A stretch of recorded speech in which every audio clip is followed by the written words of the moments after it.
Alrighty. Let's get this show on the road.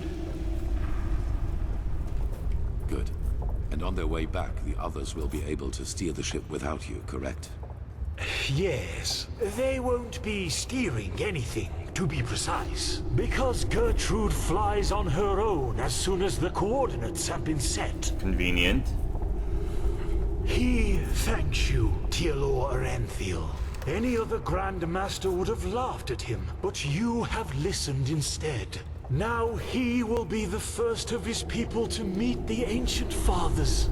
It is hard to believe that. Walk blessed, and all the best for your fight. Thanks for all the help, Kermai. No, Thank seriously, you. thank you. The others are expecting you. The There's one others. more thing. This amulet belonged to my son. I want you to have it. Oh. Wear it or not, the choice is yours. Now leave. And do not disappoint me. Okay, sir. Yes. How's the situation in the city? Are the seals working? Yes. Koarek will not dare sending his troops straight against our walls. That would be tactical suicide. For now, we are safe. However, the red madness is getting worse by the minute. The cleansing is closing in. I can feel it. The Trechesha mentioned something about what happened to Kyra. What did she mean by that? Oh, I think we already went there. What did you do? Trechesa? Or Magister Yela? The last passenger has arrived. That is a pleasure. The last passenger has arrived. That is a pleasure. There's Jespar. Huh? I thought I recognized that boot. Hey, buddy. Look who's here. Talk Look to who's Kumai here. if you're ready to start. He's just waiting for your signal. It's so good to see you, pal. Look who's here. And you're... Oh, look at that smile! He gave me a super sweet smile. Oh my gosh. Jespar, your eyes are so deep. Deep pools of blue. Oh, hey. Hey, Kalia. Saira, it's good to see you. You too. Saira, it's good to see This you. looks like we're cool now. We're cool. All right. Welcome aboard. How are things going? Are you ready? Yes. Thank you. I was like, it's a little awkward talking to you on your backside. Yeah, let's begin. Well then. All aboard! Then raise the ramp! She's taking off! And there we go. Oh my. Whoa. Good. Very good. This is impressive. Wow. Is it gonna just rise out of the sky? Rufus. Oh my gosh. Fly! Wow. Look at Jespar's like, he's like hanging out in the barrel. Oh, Jespar. Oh, wow. This is super cool. I am going to captain the SS Normandy. Sweet.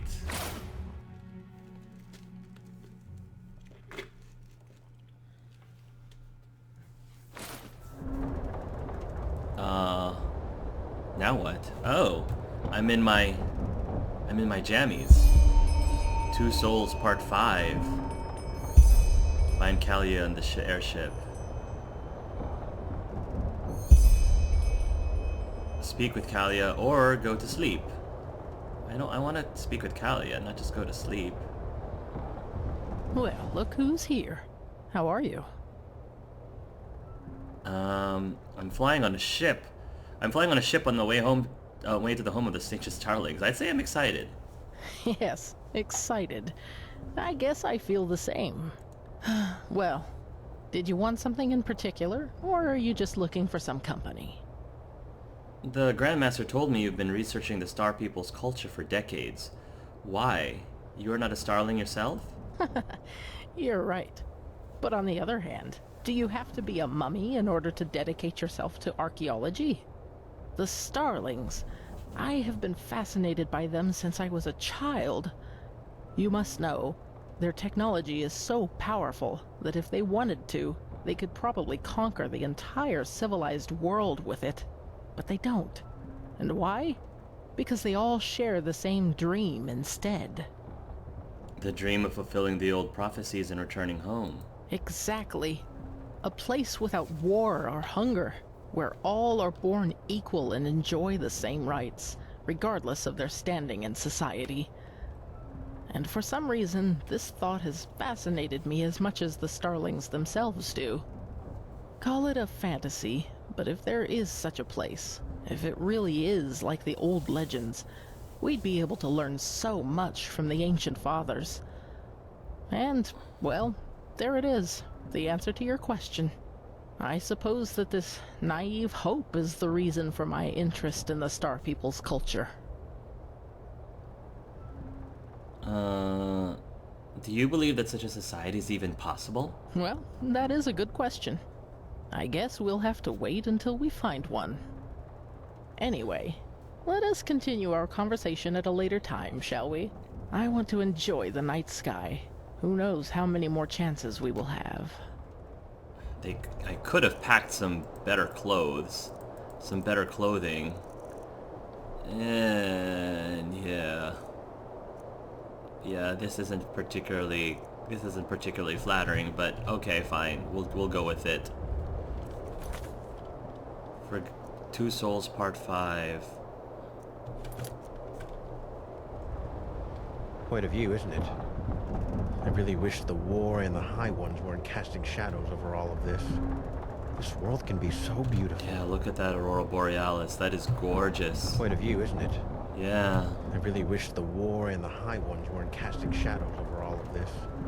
This Hey, world can Kermai. be so beautiful. How's it going? Yes? What do you want? You have my respect, to be honest. I doubted that this machine would actually be able to fly. Yes, he had his doubts too. Yet do not admire him, but rather those who came up with the schematics for this ship. Every single piece of Gertrude is based on the research of hundreds, maybe thousands of brave Starling researchers. Well, you're humble too. I definitely respect that. What do you think about the cycle? You want to find the Star City, but what's the use if the cleansing is imminent? Well, you know, according... Oh, we already... In other words, if the ancient... Yeah, we already... made... Can you really blame them? Look at what So you want to seek shelter, flee from the cleansing? No. Gertrude and everything you see here is the result of decades of work. Not long ago, there was no threat at all from which he had to flee. Right. What he wants is to fulfill his life's dream, his people's prophecies.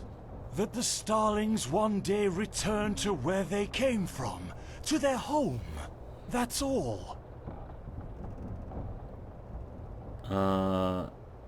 What do you think is waiting for us in the Star City? Well, peace, hopefully. Forgive him, but he has no better answer. I like peace. I think that's what we all want right now.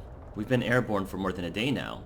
About when will we arrive? It will take some more time. Use it to stretch your legs or to talk to your friends. You will know when it is time. Yes, I definitely want to talk to my friends. So apparently we need to go talk to Kalia. And hopefully I can talk to Jespar too, because we need to catch up. I need me some more Jespar in my life. But we've been neglecting Kalia for a while, so it's fitting that we go talk to her first, just to make sure she's okay. Saira, how are... Okay, let's just skip the small talk. I was never good at that. I wanted to see you because there's something I need to show you. Follow me. Oh, okay. I couldn't sleep, so I used the chance to take a look around. Okay. The thought that Kermai did this all by himself... It's incredible. It would take dozens of Enderalian craftsmen at least 5 years to do this. Something back here. Oh, this pull chain that didn't work for me, it apparently works for you. So, are you ready? Yeah, I was trying to nosy my way into that area before, but apparently you figured out a way to get past it. This must be where the ship's machinery is, isn't it? Yeah, but just bear with me. You'll be surprised. Ready to go in? I guess so? Good. I'm excited. It's gonna be. I'm gonna expect it to be really beautiful. Oh wow! Look at that core. Is Tali Zora? Oh my gosh! Is Tali Zora down here? That would be Carmine told me about awesome. this place. This sphere is what keeps us in the air, and it draws its energy from the water. Crystal water. that's what Crystal he called water. it. I just had to see it for myself. Ooh. Wow. This is... Wow. There's like a whole ecosystem down here. This is gorgeous. I'm definitely gonna have to take Jespar here. Oh look, and a hot springs. I wonder what'll happen if we bathe in the crystal water. I guess there's only one way to find out. This is such a romantic place. I'm definitely bringing Jespar down here before we arrive. But Kalia, are you still hanging out? Whoa, where did she go? Oh, there she is. What witchcraft is this, Talia? I didn't realize you could teleport like that on a whim. It's beautiful, don't you think? Yeah. This thing is all that keeps us from crashing right back down on the earth. That's comfort. I'm gonna say it's stunning, yes. In any case, Yeah? He just can't believe it. No, he just can't believe it. Oh, What? damn. Let me guess, we shouldn't be down here? No, quickly, run. Okay.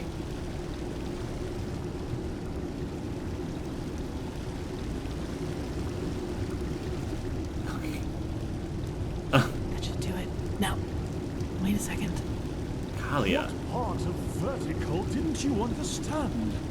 He thinks his instructions were clear. Stay here. Do nothing. But no.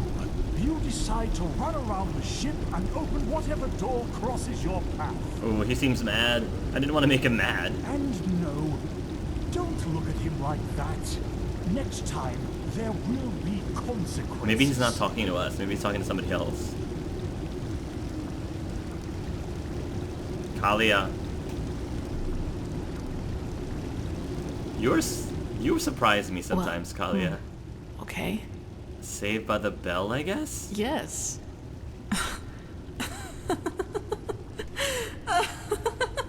Oh, you're laughing. Kalia's laughing.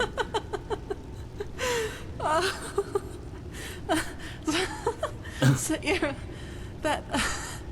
I just... What? What is it? By the name of the sun, I just can't believe it. Here we are, on a mission to save mankind, and instead of sharpening our weapons and talking gloomily, we play hide and seek like two little kids who just stole an apple from their neighbor. That's just bizarre, isn't it? Just enjoy the moment, I guess. Well, as far as I know, Gloomy Talk hasn't won any battles yet. No, it hasn't. Anyway, I guess we're safe down here, at least for a while. Actually, I don't mind. This place, it makes me feel serene. Lets you forget why we're here. Yeah, that's true. What happened to you, by the way? You seem different. Do I? In a good or bad way? Good way, I think. In a good way. That's good to hear. You know, Sayura, I've been thinking about what happened in the castle and the talk we had after that. Yeah? What's your conclusion? Well, do you remember when I said that I should maybe just give up and accept that I'll never be able to fully control that thing inside me? You tried to comfort me and told me that what happened in the castle was just an accident, and that with just enough tenacity, I could make sure it would never happen again. At first I was grateful, but then I thought about it and realized that there was actually some truth in what I had said. You know, all my life, I've tried to kill that part of me because it made me feel despicable. And every time I failed, I hated myself for it and thought that I was just too weak. But that was the wrong way to look at it from the very start. This thing, the only way to truly kill it would be to kill myself. And I can't and won't do that. Not now, when there's so much at stake, nor in the future if there is one. Right. So, what are you trying to say? That you're just gonna let it run free? No, I won't let it harm anyone ever again. But I'll accept that it's a part of me. Fair enough. Sagira, what good did all the self-loathing ever do? I've been dealt a tough hand, and with that thing and these urges inside of me, I'll never be like the others. I think that's the best, maybe the only way to deal with something like this. Accept it, as despicable as it may be, because it is part of who you are. Do you understand what I mean? I'm not deluding myself. Living with this thing will be something I have to wrestle with for the rest of my life. There will always be moments of weakness when it will try to get the best of me. But I will always resist. And I will do so without condemning myself every time it happens. That's good. That's important too. And in the meantime, I will live. Good. I will do all the things that I never allowed myself to do. Build friendships, go see the world, and go dancing. Even if the latter would be a rather amusing sight. I'm glad to hear that. I'm glad. Don't forget sneaking around sky-ships. Yes. And that. Sounds like a plan. Oh, I feel like we have I feel like we've reestablished our friendship. This is so great, and it sounds like Kalia has a much better outlook on her life, and she seems like a very big weight has been lifted from her shoulders. Now, granted, there still is a burden that she's carrying, but I think a significant amount of that burden has just been lifted, and it's probably going to make the rest of her journey through life easier because of it. I think she's freed herself somewhat. Sounds like a good plan. It does, yes. And it surprises me just how much. I'm not sure if I could have gotten here without you. Your friendship, it means a lot to me. And I hope we'll find this Numenos in the Forgotten City, because there are still so many things I want to do after all this is over. It's me too. Kurmai should be gone by now, so I think it's safe to go upstairs without him noticing you. You'll stay here, I take it? For a while, yes. As I said, I like this place, and I need some time to sort through my thoughts. And then I'll see you around. You will. Oh, that was sweet. Let's talk later, Sagira. You should go get some sleep. Oh, but I want to talk to Jasper first. Jespar. I can't go to bed until I talk to Jespar every day like the last part 5. That was really sweet. Speak with Jespar on the starship's deck. Ooh, that sounds romantic too. I'm gonna grab a piece of bread. And I think I got some peace weed for him too, even though I don't condone smoking, but just this once. I think that, you know, Angelus is willing to make an exception for a special guy who doesn't know that he's a special guy yet, but I'm still holding on to hope that Jespar realizes just how much he means to Angelus, because he really does mean a lot to him, and I hope he recognizes that. Hey, buddy. It's a crazy world, isn't it?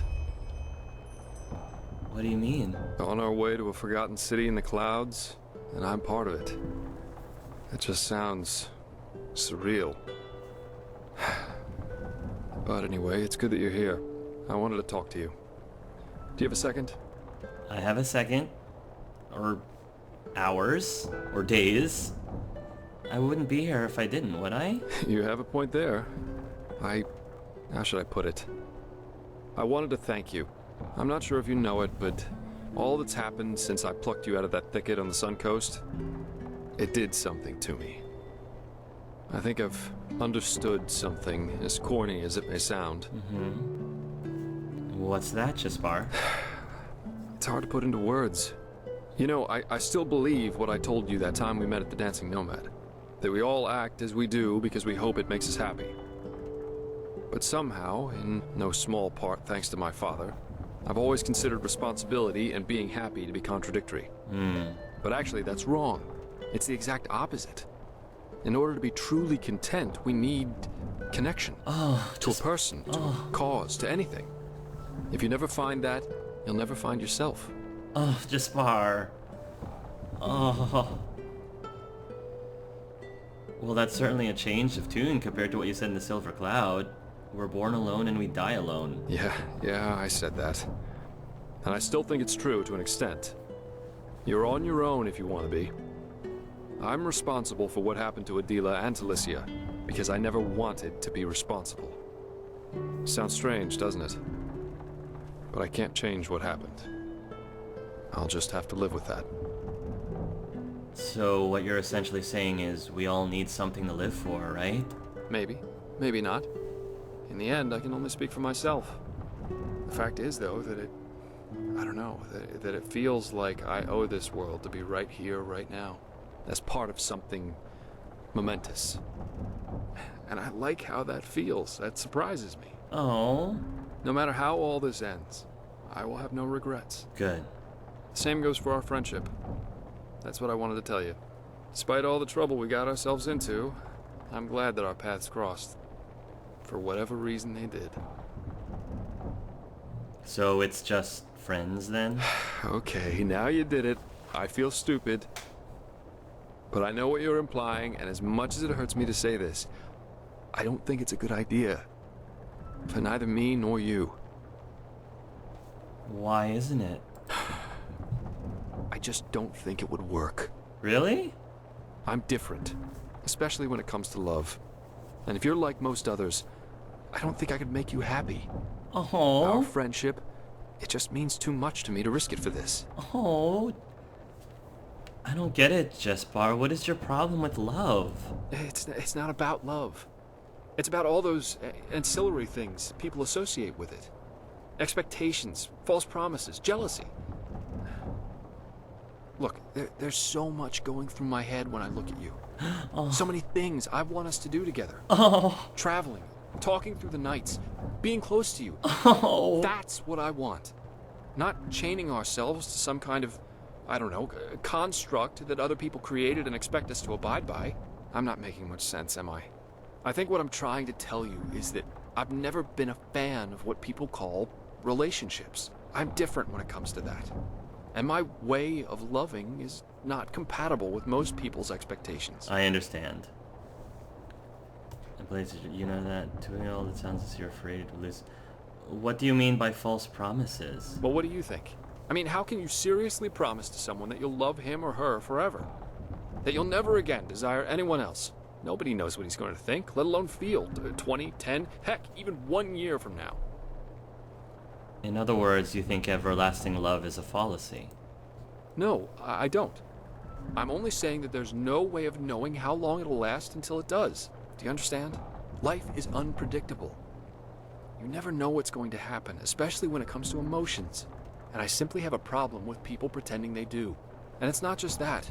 Even if I were to love somebody with all my heart, I could never promise in good faith that I will never find myself at least physically desiring somebody else. In most people's books, that makes me a cheater. And it makes my feelings for this somebody less true.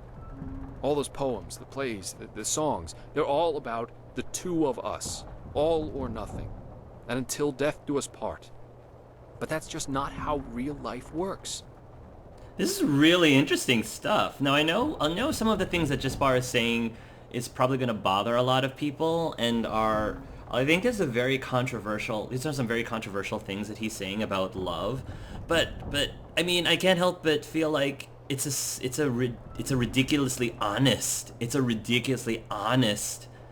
feeling towards how he sees love, and you know, what is or isn't faithful or unfaithful. And it's really interesting. I mean, I don't know, like, I'm curious about what you guys think about this, because, you know, maybe I'm blinded because I really like Jespar a lot. Like, I like who he is, but part of loving Jespar is accepting who he is and accepting how he sees the world, and having that be okay. You know, I think that there are a lot of relationships that fail because you go into it thinking, oh, well, he's not completely there, but, you know, I can fix him, or I can fix him, and then we'll truly be a perfect couple. And you can't do that. You really have to accept a person for who they are and love them unconditionally. And I think that's what you have to do with Jespar.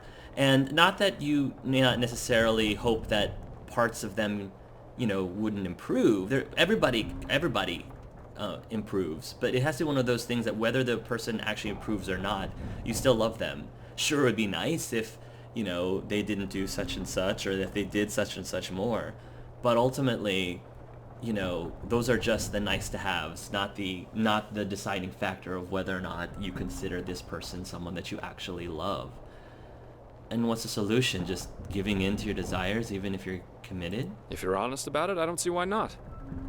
Love is one thing, sex is another. But this is not just about sex. What I don't like is compulsion, possessiveness, and lies. I see. And for most people, that's what love seems to be about.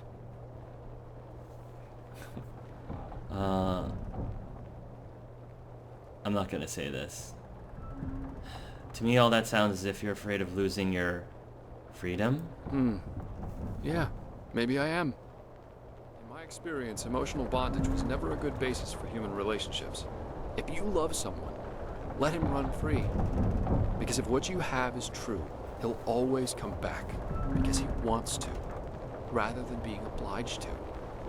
I'd never tell you what to do, who to look at, or who to sleep with, as long as I know that I'm the one you plan to keep. Oh. But then again, what do I know?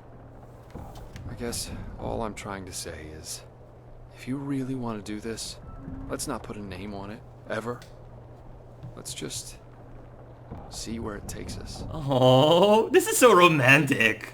Like with all of with the flag waving in front of us, and like this, look at the sky, the aurora borealis, and the up in the air. This is so romantic, and I can see how I feel like having this conversation with Kalia down in the core where Talizora hangs out. That would be super romantic too. The writers did a great job of not only setting up the writing and the dialogue for these moments, but also setting up the location and the backdrop. Oh, so fantastic. Oh, but I think that Angelus, I think Jespar's terms, in all seriousness, I understand if that is not for everyone. I understand that that's just wouldn't work for you personally. Totally get that. Totally get that. And if it doesn't work for you, then it doesn't work for you. And Jespar is just not the person that you're meant to be with. He probably would be an amazing, awesome friend. An awesome friend. But if these are the terms that he needs out of he doesn't even want to label it a relationship. He doesn't want to call it a relationship. But whatever this is, he's probably not the right person for you personally. But for Angelus, for my character, I can see him say, you know what? Yeah, I agree with you. Angelus is like, I love Jespar. I love him enough to be perfectly cool with how he wants to go with this. You know, like at the end of the day, Jespar is the one that he wants to keep, and at the end of the day, Angelus is the one that Jespar wants to keep, and I think he's cool with that. In other words,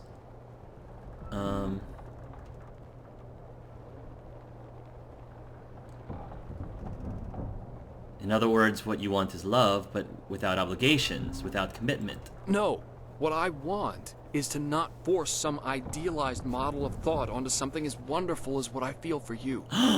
Let us just live it, without artificially changing the way we act towards each other, for no other reason than because most people would expect us to. If it's meant to last, it will last. Even without this nonsense of jealousy, possessiveness, and these obligatory daily declarations of love some people seem to need in order to reaffirm their feelings for one another.